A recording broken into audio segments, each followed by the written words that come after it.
Hey, well, this is a subject. It's a subject that pops up. It's dead, but it won't lie down. So I got to go over it again because people look at our education program where we support students and go through their education from high school. Once they graduate in high school, then they go into college, and then we're into fees. So as long as they're in high school, all that they need is just to be supported for stuff, for the kind of thing that you would need to study at school that's not provided, especially here in the Philippines. So books and backpacks and pens, paper, all of that kind of stuff is provided in that, and in that we hope that they'll be able to have a little over, for perhaps eating. So we can dispense, for the sake of this conversation, we can dispense with the high school because they're fairly easy, relatively easy to handle. Now, what we come up against every so often is the fact that it's published, the broadcast, that education scholarships are available freely in the Philippines. Is that true? Philippines should be a very wealthy country, but according to its resources. But the fact is that people are actually very poor here, and this is why that program was started, was to be able to give people a scholarship. Now, unfortunately, it was made to seem, or people assumed, that it was as easy. You just front up to any government department. This is what somebody actually thought. Front up to any government department and say, oh, I need a scholarship. And they would say, certainly, what would you like to take? It's not true. We have 70 students on our education support program. And we've recently, because of the economic downturn, especially in America, where we were getting most of our funds from, the situation there financially on the stock exchange, which directly impacts our funding as an organization. Well, it's been going rough there, so it's been trickling down to us. We were, a little while ago, we were giving our students 3,000 pesos for their expenses, and we were also paying for food and boarding house and a lot, and helping them quite a lot. We've had to downgrade that. Necessity has made it so that we simply cannot do that, and so rather than drop any students, we've actually cut down on the amount of help that we can give them. But it's still a heck of a lot better than a poke in the eye with a sharp stick, as they say. So let's have a look at the ruling on giving away free scholarships. Now, we have a practical example of this because one of our students, Emmanuel, who is living in our boarding house in Tagbilaran. So he's studying in the university in Tagbilaran.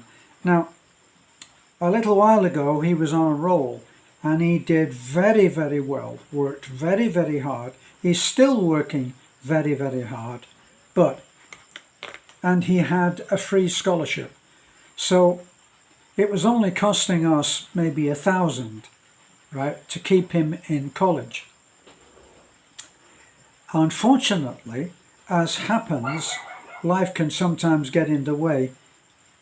He got a scholarship in engineering. Now, let me tell you that engineering is not available in the public schools. Here's some of the best courses. These are the ones that require a great deal of focus from the student, and he has to be it has to be, all the lights have to be on upstairs, if you get me. So you've got engineering, you've got nursing, engineering, what's this one here? Accountancy is another one. Banking and financial is another one. Custom administration. All of these, you can't go to a public school and get these free. It's just not possible. On the other hand, we have several students that are with us and that are supported by us and are studying in Atafi. Now, the college in Atafi runs a free course on criminology. So any student that we have that wants to be in the police force, the PNP, if they can get to Atafi, then they're in. And it's a lot easier on us, not so much stress on us. What happens if they can't find the course that they want to take? Now the thing is, our support is given on the basis of we are trying to get people to strive for excellence, and excellence is not often found in the free courses at the free colleges. So there we have it. I just read you out some of the courses which some of our students are actually taking. Now, Emmanuel, who I told you was enjoying a free scholarship. Now, when a student gets in on a free scholarship, he can only get in if he has got very high grades. So they hold your feet to the fire. You don't keep that grade average up that is required, then it's very, very easy. It's only the press of enter, just pushing a button, and you're off the free scholarship. So we were very lucky. He had worked very, very hard, and he managed to attain the grade point average, which would get him a free scholarship. So we were delighted with Emmanuel. He did very, very well. Unfortunately, as happens, he didn't manage to keep that grade average up. So his free scholarship was no longer free. What did that mean to us? Let me see. Engineering can be 25 to 30,000 pesos. Now, I know a lot of you will be looking at this and saying, well, that's not so bad, for heaven's sake. It's, when you think about that in dollars, it's really not so bad. We don't work in dollars, we work in pesos. Even when we get donations in, we look at them in pesos. So sometimes someone may give from the America, which is where we're allowed to solicit funds. They may give something which amounts to not very much more than an impulse buy. But when it gets here at something like 55 or possibly 56 pesos to the dollar, it can do a heck of a lot of good. So we frequently get people who give a few dollars, and we are so grateful for that, because if someone gives and it's not very much in dollars, but it amounts to say 1,500 in pesos, that's a big, big help. So what happened when Emmanuel failed to make his grade, and we're very proud of him. He got there in the first place, and who knows if he can get up in the next semester, if he can get his grade point up in the next semester, then he will get a free scholarship. It's like a yo-yo, it's back and forth, a roller coaster. So he lost it for now. That means to us in real terms, because he is not at a public school, okay, so he's at a private college. Now, engineering, 25 to 30,000 pesos per semester. It's a big hit for us. That's why you will see videos on our channel saying paying partial payments. So what they do, they will make it easy. They'll work with you, and you'll be able to pay on, say, 30,000. You'll be able to pay 10,000, which we'll be able to do that. Okay. Now, it gives you the worry that by the end of the semester, or by a certain time limit which they have on it, we'll have to come up with the rest of the money, and that's the challenge. So, who else? So we've got Emmanuel, and he is on not on a free scholarship. He's now on paid fees. So it's cost us 25 to 30,000 to keep him in college where he wants to be. He's a good student, very hardworking. We're very proud of him. So who else have we got on that? We have also got Angel. Angel is taking engineering, civil engineering. Once again, civil engineering, 25 to 30,000 pesos per semester to keep her on course for her dream occupation. And we're trying to encourage people to go for things which they probably thought they had no chance and didn't have any chance of getting there. Now, we're not the only ones that are helping on this. Apparently the Alturas superstore here in Tagbilaran, in Talibon, they're providing a scholarship, but once again, of necessity, it will have to be maintained at a very high average score on the marks. Now, this is not unusual.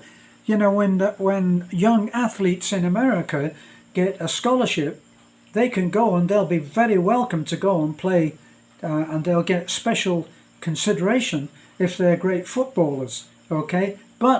Or basketball players, anyone where the college that they attend, the university that they attend has a viable team, they'll get in.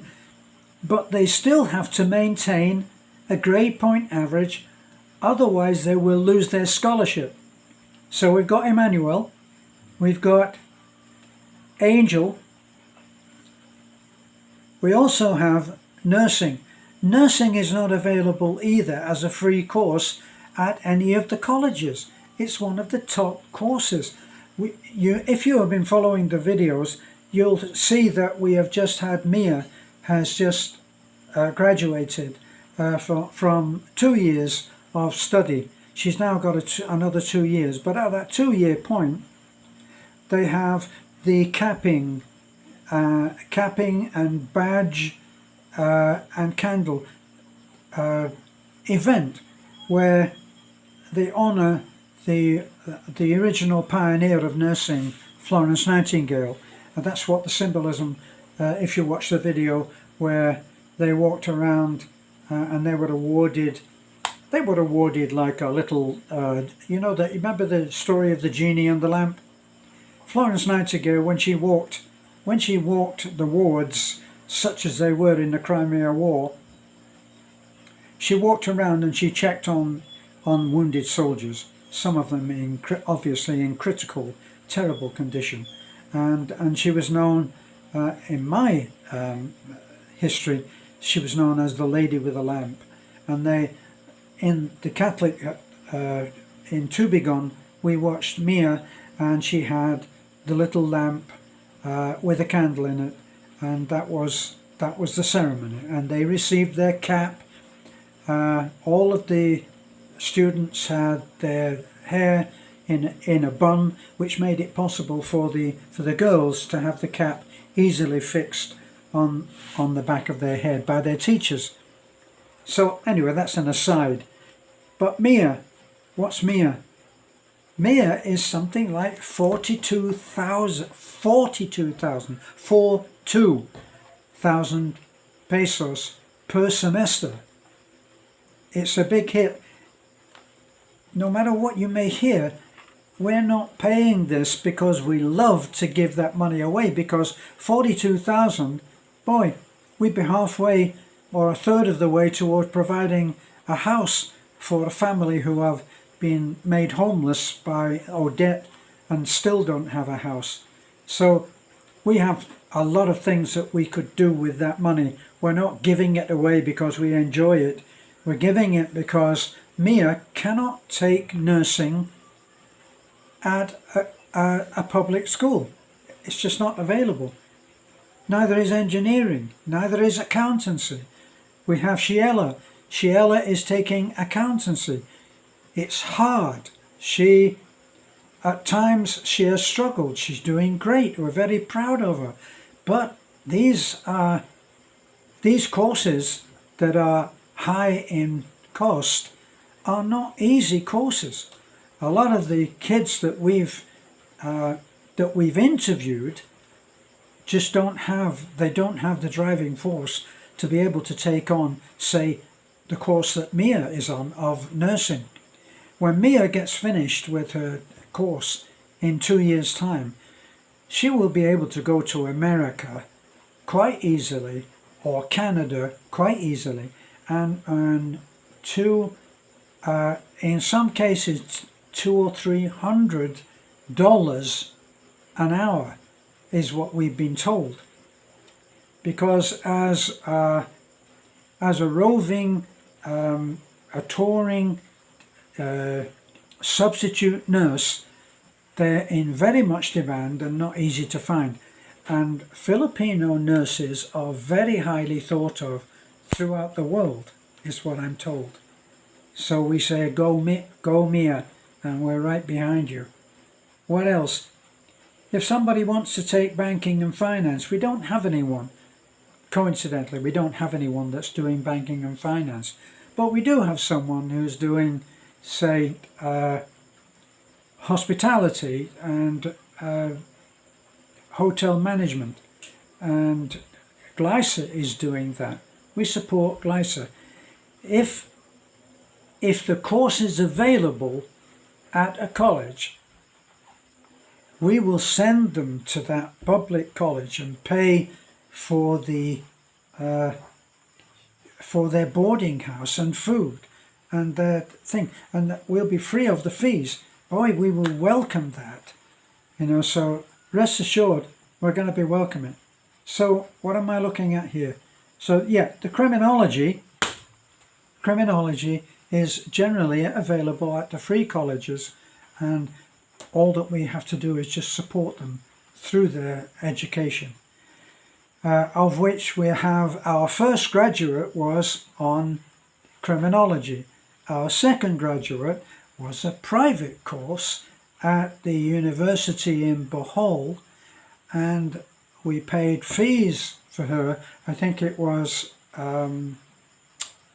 midwifery, however, depending on where you come from.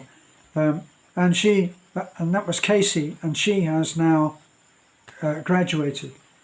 So criminology is a free one. I'm sure that there are other frees. I'm not a catalogue, believe me. I'm struggling with remembering half of this. But anyway, so any of the free colleges where education generally is free, the best courses which we try to, as I say, motivate our students to strive for, those courses are not free. And if you think about it, that program that the government instigated, now they brought in that, this is when it was still President Duterte, I think toward the end of, in the last year of his tenure as president of the Philippines, he brought in that. And there was a big hoo-ha, and people said, so a subscriber wrote in and said, well, there's no need for you to do this now, because they can go in anywhere and get a free scholarship. I wish that were true. If you think about it, the Philippines has 113 million people. It's actually just over 113 million people. You think that with numbers that big, the Philippine government are going to be able to maintain the free scholarship then. I think the free scholarship budget was pretty well gone in a fairly short time. We actually asked our students, hey, help us out here. Can you get your course free? And it was a very sorry no. So we're doing what we do because that's the way that we have to go. That's the system within which we have to work. So if you have been told that you can get a free scholarship, and so very, very easily, ask yourself, whenever something like that was given by a government, was it easy to do? Are they going to give a free scholarship to someone who really is like some of these students that we've dropped from our program because they couldn't be bothered even to come in and get their allowance? That tells you what their attitude was toward their schooling. So, our students, we are proud of, they are doing what they can. If we can get them into a free education, rest assured we will do that. But it's not how you may have been led to believe. It's just not that easy. If it was easy, there'd be several million people taking that scholarship. And I think that the government would soon be broke. So that's what we've been doing. Give you an idea of how tight the budget is for this government. There are still schools that have no roof on 3 or 4 of their classrooms because the government doesn't have the budget to be able to release it within a time frame which makes any sense. We have actually been asked to do extensive repairs on, I think it's 4 schools now. It may be more. 4 schools. We've gone in, we've raised the money, and we've gone in and we've replaced roofs and walls in some cases. I think the last one that we did, that the wall had just been blown out of the end of the classroom, and kids were not able to study when it rained. So we went in. These are fairly local schools that we've done. And you know what?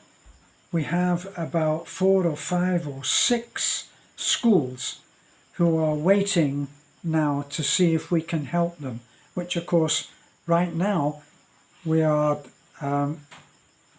finding the challenge of meeting our education program needs, and that's our main focus at the moment.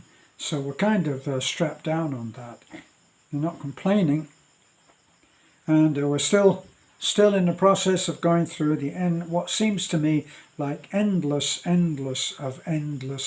paperwork, trying to get our solicitation permit for the Philippines. That is a permit for soliciting funds. We're not allowed to solicit funds in the Philippines. We are allowed to take donations because we're not asking. The definition of solicitation would be to do with asking.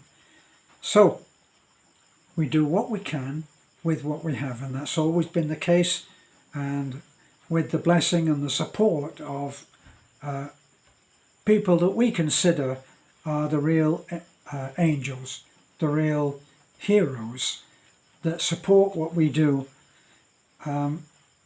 We couldn't do it without you, and we are so grateful, we are so humbled by the fact that we know that some of these people, they're not rich, they're earning money. We have a subscriber in Australia, and he's actually got the nerve to feel guilty if he can't send a donation, and we think he's a hero.